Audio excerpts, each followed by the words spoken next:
Good morning student. आज हम BSTC second year में सब्जेक्ट है हमारा बच्चे और सीखना, जिसके अंतर्गत आज हम अध्ययन करेंगे पावलोव के प्राचीन अनुबंधन के सिद्धांत की शैक्षिक उपयोगिता।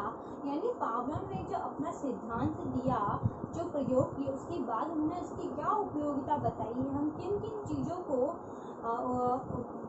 दूर कर सकते हैं या से उपाय कर सकते हैं, तो उसकी उपयोगिता क्या है इस सिद्धांत के पीछे, तो उन्होंने क्या क्या बताया है। सबसे पहले उपयोगिता के अंतर्गत हम देखते हैं भ्रमों को दूर करना। भ्रमों को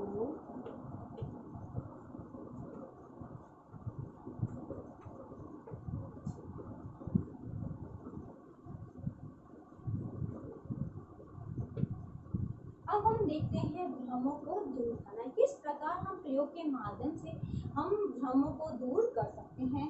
इसके अंतर्गत हमने देखा है कि कई अंधविश्वास या कई भ्रम हमारे मन में हो जाते हैं, तो उसको दूर करने के लिए हम क्या करते हैं, हम बच्चों को उसका सही पीछे का रीज़न बताते हैं। जैसे कि हमने देखा है कि अगर रास्ता हम निकल रहे होते हैं और बिल्ली हमारा रास्ता कट कर देती है, तो हम उसे अशुभ मानते हैं। हमारा कहना है कि हम कहीं जा रहे हैं तो हमारा कई जो काम किया हुआ काम है वह बिगड़ जाता है। कई बार हम बच्चों को भी डांटते हैं कि वे रास्ते में अगर हम जा रहे हैं तो बिल्ली ने अगर रास्ता काट दे तो उसे उस रास्ते को पार नहीं करना चाहिए। इस प्रकार के भ्रम अंधविश्वास हमारे मन में होते हैं, और जिसके लिए हम बच्चों को दंड भी देते हैं।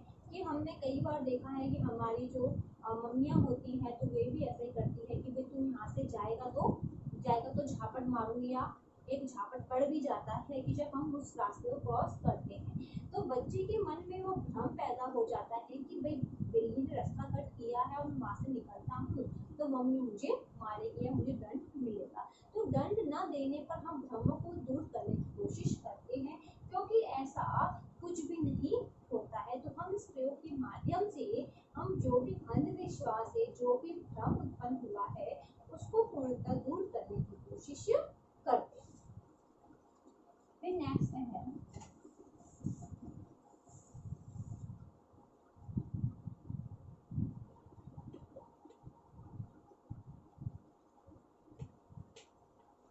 सभ्यता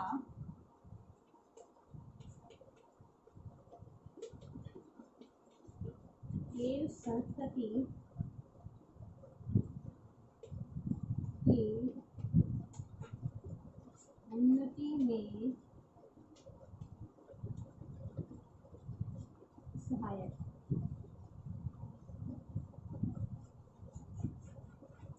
इसके अंतर्गत हम देखते हैं तो सभ्यता एवं संस्कृति की उन्नति में सहायक, यानी इस प्रयोग के माध्यम से हम हमारी जो संस्कृति है उसका भी हम बच्चों को जागृत करवा देते हैं, जो कि लाभदायक होता है। तो अगर हम बच्चों को उनकी संस्कृति समाज के बारे में अध्ययन करवाना है तो हम किसी भी प्रयोग के द्वारा छात्रों को करवा सकते हैं, जो कि बड़ों की अपेक्षा बालक के लिए यह प्रयोग करना बहुत ही अच्छा, या हम कहें तो बहुत ही सरल होता है। फिर नेक्स्ट है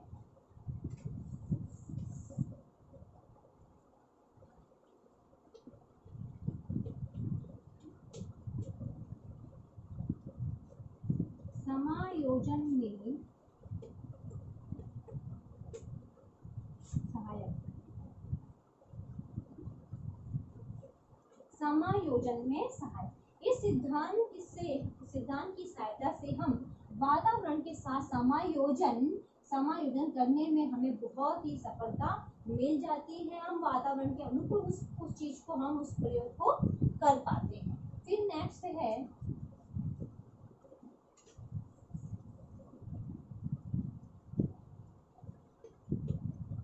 अच्छी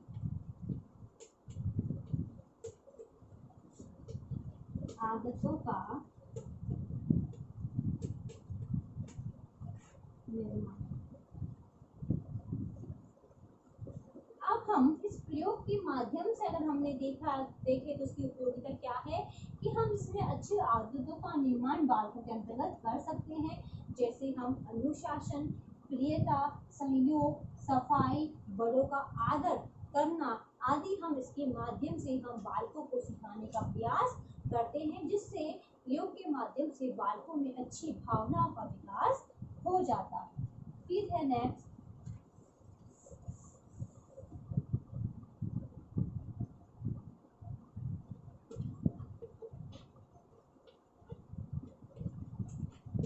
बुरी आदतों को समाप्त करना।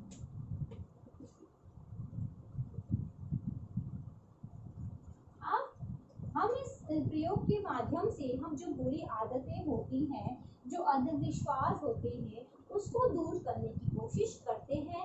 जैसे हम इसमें झूठ बोलना, चोरी करना, नाखून मुंह से काटना आदि आदि ऐसी क्रियाएं हैं जिनको दंड देने के उपरांत या बाद में हम इस आदतों को हम बालकों से आसानी से छुड़ा सकते हैं।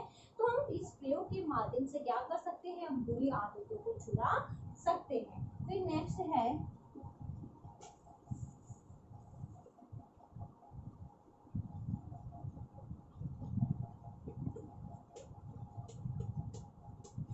प्रभावशाली अधिगम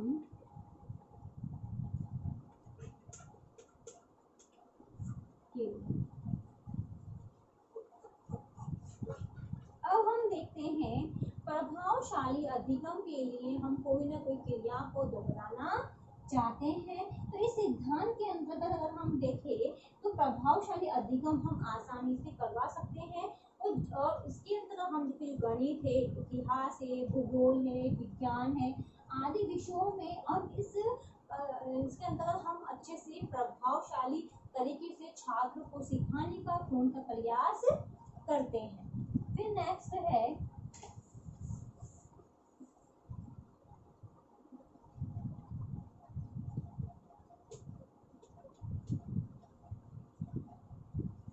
अनुशासन में सहायक। अब हम देखते हैं अनुशासन में सहायक।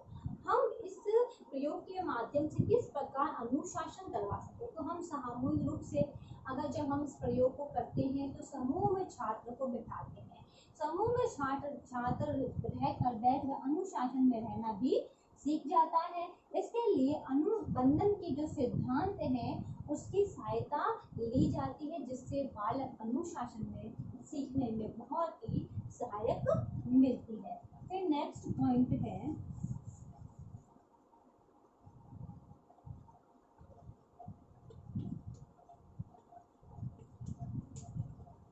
अभिप्रेरणा।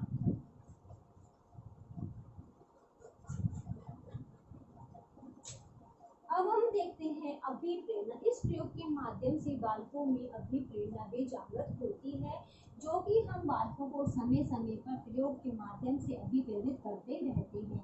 अभिप्रेरित हम देखें तो विद्यार्थियों की उपलब्धियां भी अधिक होती है, जिसके कारण बालक है जो अभिप्रेरित समय समय पर होता रहता है। फिर नेक्स्ट पॉइंट है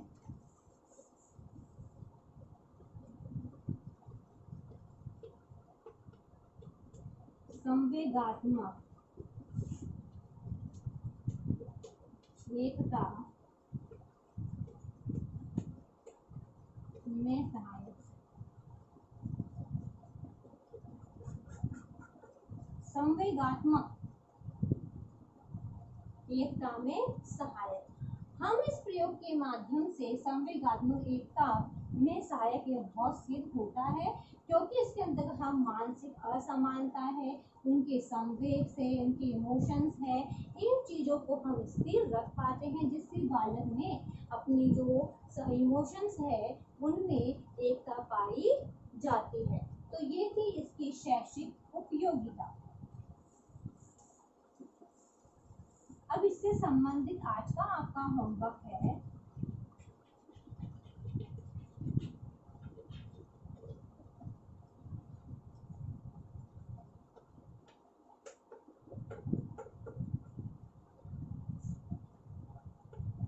पावलोव के प्राचीन अनुबंधन के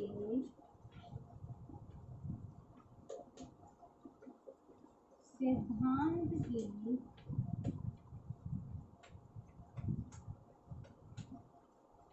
शैक्षिक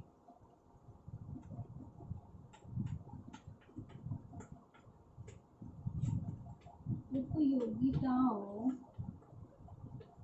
का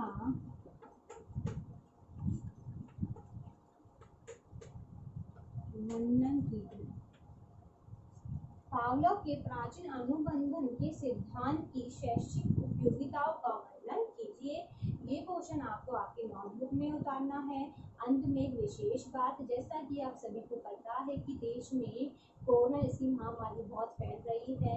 इससे सुरक्षित रहने के लिए मास्क लगाइए, हाथों को सैनिटाइजर करिए।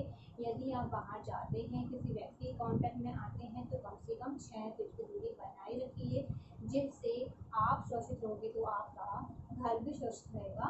धन्यवाद।